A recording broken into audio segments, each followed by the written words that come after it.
जय हिंद दोस्तों, एक बार फिर से स्वागत करता हूँ अपने एक और नई वीडियो में। दोस्तों आज की इस वीडियो में बात करने वाले हैं फंडामेंटल ऑफ, जी हाँ दोस्तों, फंडामेंटल ऑफ जेनेटिक्स के मोस्ट इंपॉर्टेंट क्वेश्चन के बारे में बात करेंगे। जी हाँ दोस्तों, जेनेटिक्स के मोस्ट इंपॉर्टेंट क्वेश्चन के बारे में बात करेंगे। मैं आपको बता देना चाहता हूँ, यदि आप हमारे चैनल पर नए हैं तो हमारे चैनल को सब्सक्राइब करें और वीडियो को लाइक करना मत भूलिएगा। देखिए, मैं आपको बता देना चाहता हूँ कि मैंने अपने चैनल पर बहुत ही बेहतरीन वीडियो बहुत सारे बना कर रख चुके हैं। यदि आप हमारे वीडियो को नहीं देखें तो जाकर देख सकते हैं। और एक बात, यदि आपके मन में कुछ डाउट है तो भी आप कमेंट बॉक्स में पूछ सकते हैं। और इसका जो पीडीएफ है यह हम अपने टेलीग्राम चैनल पर, जी हाँ, टेलीग्राम चैनल पर अपलोड कर चुका हूँ। वहाँ से आप लोग जाकर डाउनलोड कर सकते हैं। यदि डाउनलोड करने में कुछ बाधा आ रही है या फिर लिंक आपको नहीं है, पास नहीं है, तो आप कमेंट कीजिएगा, मैं लिंक भी आपको प्रोवाइड कर दूँगा। ठीक है, सो इस प्रकार से दोस्तों वीडियो को स्टार्ट करते हैं। अब देखिए, सबसे पहले देख लेते हैं शब्दावली, टर्मिनोलॉजी। सबसे पहले जीन मोस्ट इंपॉर्टेंट है। इस बार एग्जाम में पूछा गया था, कमेंट में पूछा गया था, ठीक है, कि सर जीन के ऊपर एक वीडियो बनाइए। ठीक है, मोस्ट इंपॉर्टेंट क्वेश्चन है क्योंकि वह बार बार एग्जाम में पूछा जा रहा है। तो देखिए, जो जीन्स क्या होता है, सबसे पहले ये देखिए, मोस्ट इंपॉर्टेंट है। ये देखिए, वह कारक जो किसी आनुवंशिक लक्षण के लिए उत्तरदायी होते हैं। जी हाँ दोस्तों, वह कारक, ठीक है, कारक का मतलब होता है फैक्टर। ठीक है, अब जो फैक्टर होता है, ठीक है, वह होता है जो किसी आनुवंशिक लक्षण के लिए उत्तरदायी होते हैं, जीन कहलाते हैं। जीन को सर्वप्रथम कारक नाम दिया था, ठीक है, फैक्टर बोला था, ठीक है, किसने बोला था? मेंडल जी ने। इस प्रकार से इसे आनुवंशिक की इकाई कहते हैं। जी हाँ, सो जो जीन है हमारा, वह इसे आनुवंशिक की इकाई भी बोलते हैं। मोस्ट इंपॉर्टेंट आप लोग ध्यान दीजिएगा, जीन जो है आनुवंशिक की इकाई है। अगला आता है, मेंडल ने जीन के लिए कारक शब्द का प्रयोग किया गया था, ठीक है, प्रयोग किया था। जी हाँ दोस्तों, जो मेंडल जी थे, ठीक है, मेंडल जी ने जो जीन था, ठीक है, जो जीन थे उनका मतलब जीन को कारक नाम से पुकारा था, ठीक है, फैक्टर नाम से पुकारा था, ठीक है, इस प्रकार से। अगला आता आपका, जॉनसन ने 1909 में जीन शब्द दिया। जी हाँ, सो जो जीन का शब्द जो नाम दिया था, ठीक है, वो जॉनसन नामक वैज्ञानिक ने दिया था। किसने दिया? जॉनसन नामक वैज्ञानिक ने दिया था। ठीक है, यदि आपके मन में और कुछ डाउट है तो कमेंट बॉक्स में पूछ सकते हैं। ठीक है, इस प्रकार से। अगला आता आपका, युग्म विकल्पी। जी हाँ, सो युग्म विकल्पी मोस्ट इंपॉर्टेंट है। ठीक है, क्या है एलिस, क्या है? मोस्ट इंपॉर्टेंट क्वेश्चन है। देखिए, एग्जाम में बहुत बार पूछा जा रहा है एलिस क्या है, ठीक है, तो आप लोगों को मालूम होना चाहिए। स्टार्ट करते हैं, एलिस क्या है? समजात गुणसूत्रों की संगत हित तिथियों पर, ठीक है, उपस्थित जीन के वैकल्पिक रूपों को युग्म विकल्पी कहते हैं। ठीक है, इस प्रकार से। अगला आपका आता है संकर। मोस्ट इंपॉर्टेंट है संकर। हाइब्रिड क्या? What is hybrid? देखिए, ये जो बता रहे हैं क्वेश्चन, ठीक है, यह आपके जो एग्जाम में पूछे जाएंगे, ठीक है, ये जो आपके एग्जाम में पूछे जाएंगे, ये लगभग आपके 2 नंबर 3 नंबर के क्वेश्चन पूछे जाएंगे, क्योंकि जो पहला क्वेश्चन आपका होता है वो अनिवार्य होता है। और पहले क्वेश्चन में आपके 6 से 7 क्वेश्चन दे दिए जाते हैं, जिसमें से 2-3 नंबर के एक एक क्वेश्चन होते हैं, जिसमें आपको टिप्पणी लिखना होता है, जैसे संकर हो गया, जिन हो गया, ठीक है, आनुवंशिक हो गया, ठीक है, आनुवंशिकता हो गया, इस प्रकार से। अगला आता है, देखिए, संकर। हाइब्रिड क्या है? हाइब्रिड में देखिए, वैकल्पिक लक्षणों में विभिन्नता रखने वाले 2 पौधों में संकरण से उत्पन्न संतति संकर, ठीक है, संकर कहलाती है। जी हाँ, सो वैकल्पिक लक्षणों में विभिन्नता रखने वाले जो पौधों में संकरण से उत्पन्न संतति संकर कहलाती है। ठीक है, हाइब्रिड कहलाती है। समझ गए होंगे? कोई डाउट है? नहीं डाउट है, ठीक है, इस प्रकार से। अगला आता है आपका एक संकर। अब एक संकर क्या? व्हाट इज एक संकर? ठीक है, one hybrid. What is one hybrid? अब देखिए, जब 2 पौधों के महत्व केवल एक लक्षण को ध्यान में रखकर संकरण करवाया जाता है तो उसे एक संकरण कहते हैं। क्या बोलते हैं? उसे एक संकरण कहते हैं। उदाहरण के लिए, आप शुद्ध लंबा पौधा ले लिए, ठीक है, शुद्ध लंबा पौधा ले लिए, उसका क्रॉस शुद्ध बौना पौधे से करा दिए। शुद्ध लंबा, ठीक है, शुद्ध लंबा। अशुद्ध बौना, शुद्ध बौना। जब इसका आप क्रॉस कराओगे, ठीक है, जब इसका क्रॉस कराओगे तो यह जो क्रॉस कहलाएगा वह एक संकर कहलाएगा। ठीक है, वन हाइब्रिड क्रॉस कहलाएगा। ठीक है, समझ गए होंगे। इसके बाद द्विसंकर। अब देखिए, इसमें जब 2 पौधों के महत्व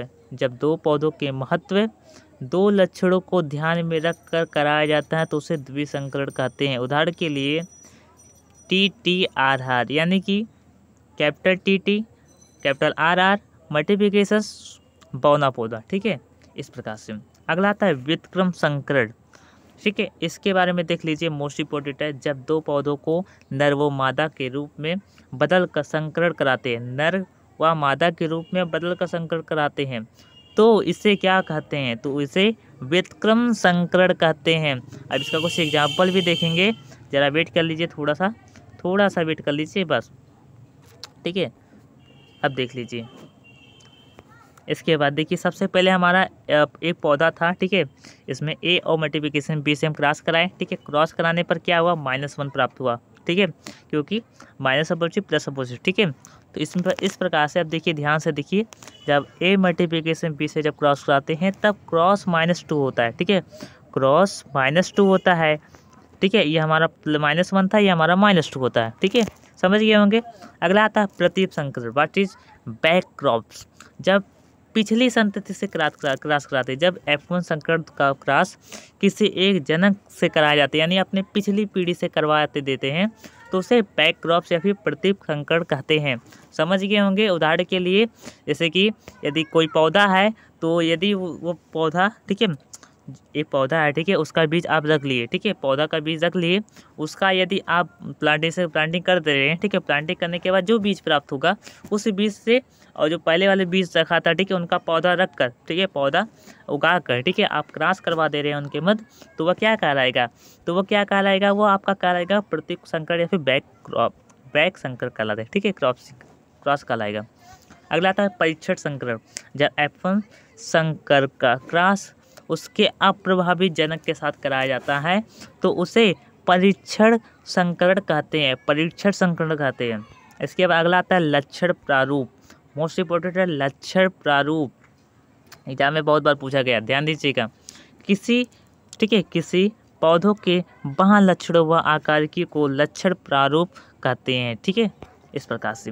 अगला आता है, यह शब्द 1909 में, ठीक है, जॉनसन ने दिया था, यह शब्द 1909 में जॉनसन ने दिया था। अगला आता है, उदाहरण के लिए, किसी पौधों की बाहरी संरचना, फलों का आकार, फलों का रंग आदि को मिलाकर, ठीक है, लक्षण प्रारूप कहते हैं। अगला आता है जीन प्रारूप, मोस्ट इंपोर्टेंट है जेनोटाइप, बहुत ही बार एग्जाम में पूछा गया, आप लोग नोट्स करते जाइए। देखिए, मैं आपको पता, जितने भी वीडियो मैंने प्रोवाइड कर दिए हैं, यदि आप उसका नोट्स बना रहे हैं तो बहुत ही बेहतरीन है। आप लोगों के, मैं बता रहा हूँ, आप लोगों के दैनिक जीवन में बहुत ही महत्व होगा, ठीक है, या आपके एग्जाम में तो पूछा जाएगा, और बाकी आपके अगले जो एग्ज़ाम होगा, ठीक है, उसमें भी पूछा जा सकता है, तो आप लोग ध्यान दीजिएगा। अगला आता है, किसी पौधों के संपूर्ण आनुवंशिक संगठन को जीन प्रारूप कहते हैं, यह सब 1909 में जॉनसन ने दिया था। प्रभाविता, मोस्ट इंपॉर्टेंट है डोमिनेंस के एग्जाम में बहुत ही बार पूछा, लगातार कई वर्षों से बहुत ही बार पूछा जा रहा है, तो डोमिनेंस वेरी इंपॉर्टेंट है, तो आप तो डोमिनेंस के बारे में अच्छे से जान लीजिए। देखिए, जब भिन्न युग्म विकल्पी लक्षण रखने वाले पौधों के मध्य संकरण कराया जाता है, तो दोनों विकल्पी लक्षणों में से एक ही लक्षण की अभिव्यक्ति होती है तथा दूसरा लक्षण छिप जाता है, तो इसे ही बोलते हैं क्या? प्रभाविता, डोमिनेंस। जैसे हमारा हो गया एग्जाम्पल पे कैपिटल टी, ठीक है, और ये कैपिटल टी मल्टीप्लिकेशन से स्मॉल टी, जब इसका करेंगे तो जो आपका लक्षण प्राप्त होगा वो कैपिटल टी और स्मॉल टी इस प्रकार से प्राप्त होगा, तो ये हमारा आगे रहेगा, ये हमारा पीछे रहेगा, ठीक है। तो कहने का मतलब ये है, ये हमारा प्रभाव डाल रहा है, इस पर डाल रहा है, किस पर? स्मॉल टी पर प्रभाव डाल रहा है, ठीक है, इस प्रकार से। अगला आता है, अभिव्यक्ति वाले लक्षण को प्रभावी लक्षण कहते हैं, जबकि छुपने वाले लक्षण को अप्रभावी लक्षण बोलते हैं। सिंपल से भाषा में देखिए, मैंने समझा चुका हूँ। देखिए, capital T multiplication small T. अब इसमें जब करेंगे तो F1 संतति में कैपिटल टी और स्मॉल टी प्राप्त होंगे, जिसमें जो कैपिटल टी रहेगा या प्रभाव डालेगा स्मॉल टी पर। समझ गए होंगे। अगला आता है समयुग्मकी, यह एग्जाम में नहीं पूछा जाता, लेकिन आप लोग ध्यान दीजिएगा, ठीक है। अगला आपका आता है, मोस्ट इंपॉर्टेंट है समयुग्मजी, ठीक है। समयुग्मजी के ऊपर देख लीजिए, सबसे पहले ध्यान दीजिएगा।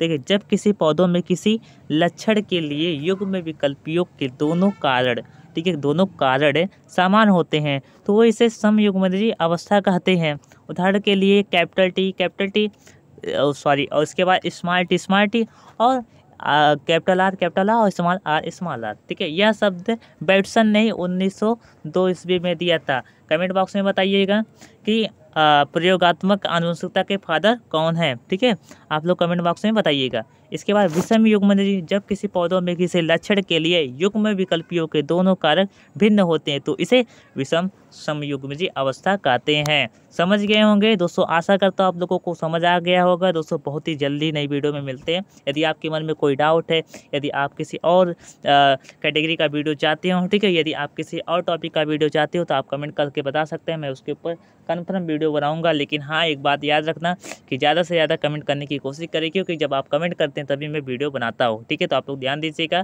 ठीक है, इस प्रकार से। सो दोस्तों बहुत बहुत धन्यवाद। जय हिंद, जय हिंद, जय भारत।